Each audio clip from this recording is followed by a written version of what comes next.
Hello guys, welcome back to my channel, and today we're going to unbox my new item, which is this one. And this is Vaseline Lip Therapy Rose Lips, and I get this from Lazada for 131 pesos. And if interested kayo bumili na to guys, ito na siya, i-unbox natin siya and i-review natin, and let's see kung ano yung mangyayari. And anyway guys, by the end of this video, I am going to rate this item from 1 to 10. 10 is the highest. So let's see kung makukuha nyo ba yung perfect 10 kahit na ngayon ko pa lang siya gagamitin. And kung gusto nyo na bumili nito, lagay ko yung link niya sa description, so para mag-direct kayo sa Vaseline Rose Lip Therapy. And remember, the price may be changed because the seller changed their prices quite a lot. Minsan a days, a week. So if you think na that's the best deal for you, go grab one. So without further ado, let's do the unboxing.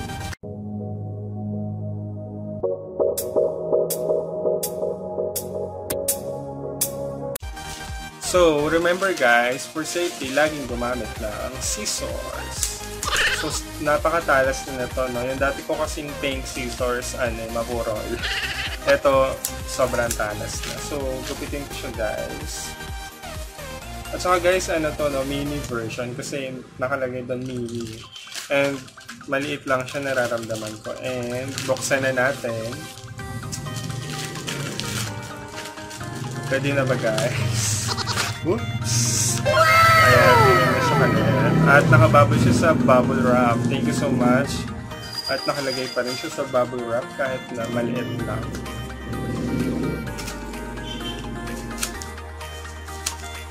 Okay, medyo madali lang siya. Ayan siya guys. Wow! Napakaliit niya. So siya guys, pakita ko muna sa inyo yung kanyang packaging. So, basahin ko na lang muna siya. Ang highlights nito is, ang nakalagay, sa harapan is new rose lips. From Vaseline Lip Therapy for Soft Pink Lips. And I love it kasi favorite kong color nga yung pink. And sa likod, meron nakalagay, for healthy looking lips today and tomorrow. Instantly soften lips and lips behind a sheer pink tint.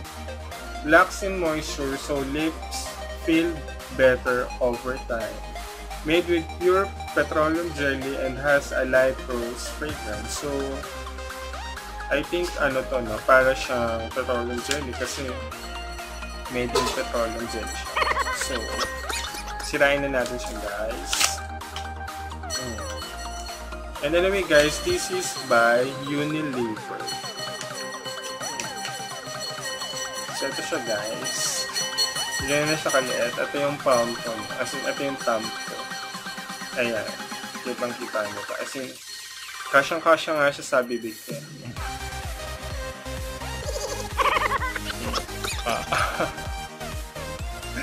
Ayan guys.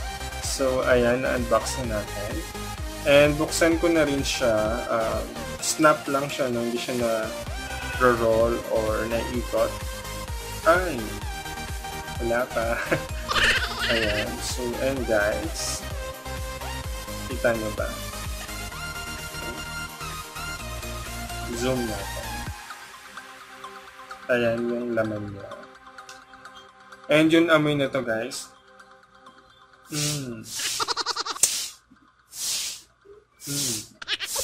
Hindi ko alam kung ano yung amoy, pero mabango.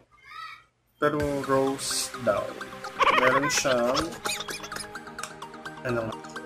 light rose fragrance.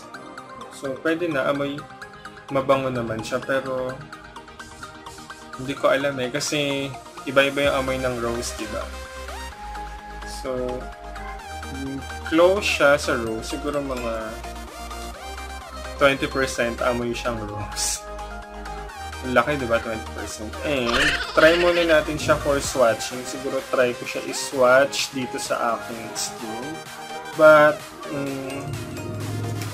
dito sa video, gumamit tayo ng Q-tips. Okay. Pero kung personal nyo naman siya, siguro pwede nyo gamitin yung inyong fingertips. Pero, gamit tayo na to.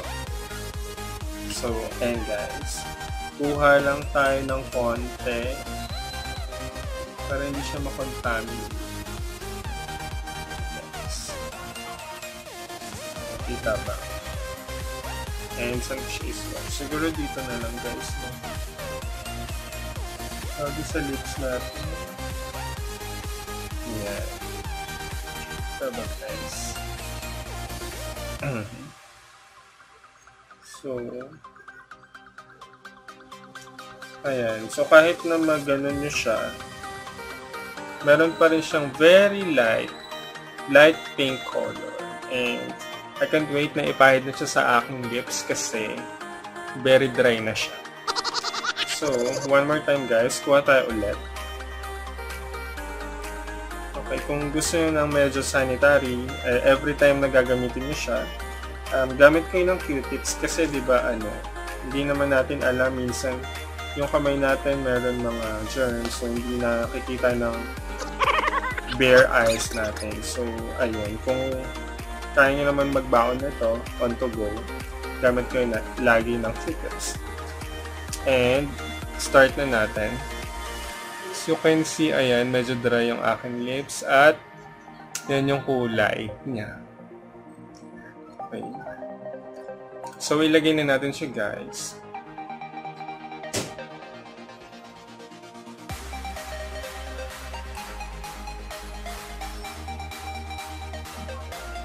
So, konti lang yung nilagay ko na. Naamoy ko siya. Actually, yung amoy niya para siyang fruits. Ayan.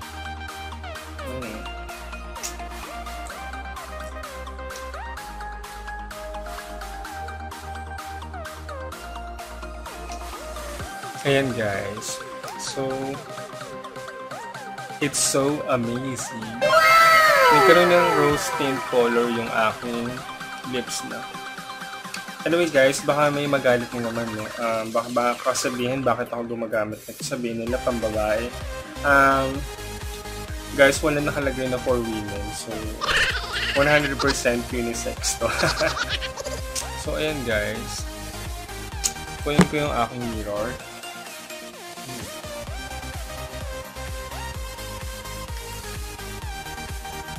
Alright guys, ayan, nakikita nyo siya, medyo rose, light pink yung aking lips. So what do you think guys? Okay lang ba na gamitin siya ng dry? Hindi naman siya ganun ka-red.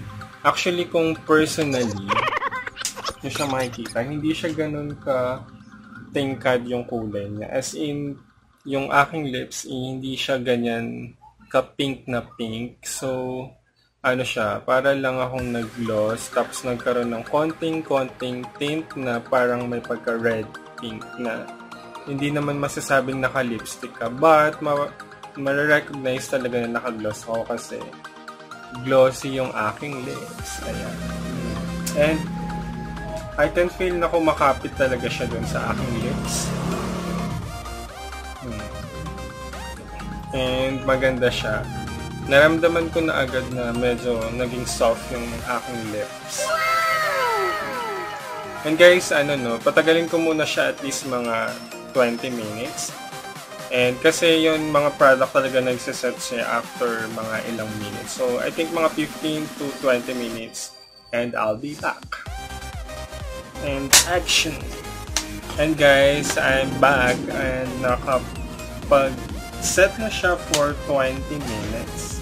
Mga 25 minutes na siya. And let's see kung ano yung nangyari. And after 20 minutes guys, ayun, meron pa rin siyang gloss na makikita. So, kahit konting light lang na tumama dito is mag-shine yung inyong lips. And I can feel na naging soft nga yung aking lips. And let's try kung tatanggalin natin siya. Ako kasi guys, kapag gumagamit ako ng lip gloss, nilalagay ko siya din after mga ilan minutes, 30 minutes or 1 hour. Tinatanggal ko siya kasi hindi ko alam, yun yung gusto ko. Tapos kasi yung ginagamit ko dating lip gloss na meron din yung pink na konti, orange nga lang. So, kapag ka nilagay ko siya, mga ilan minutes, tatanggalin ko siya, tapos nagli-leave yung color. So, let's see kung ano ba yung, kung ano yung mangyayari pag tinanggal siya. So, naka 25 minutes na, so tamang-tama. Try natin siya tanggalin. Ayan. And makikita nyo dito sa tissue paper, meron talaga siyang very light na color pink. And let's see again kung ano yung pinalabasan.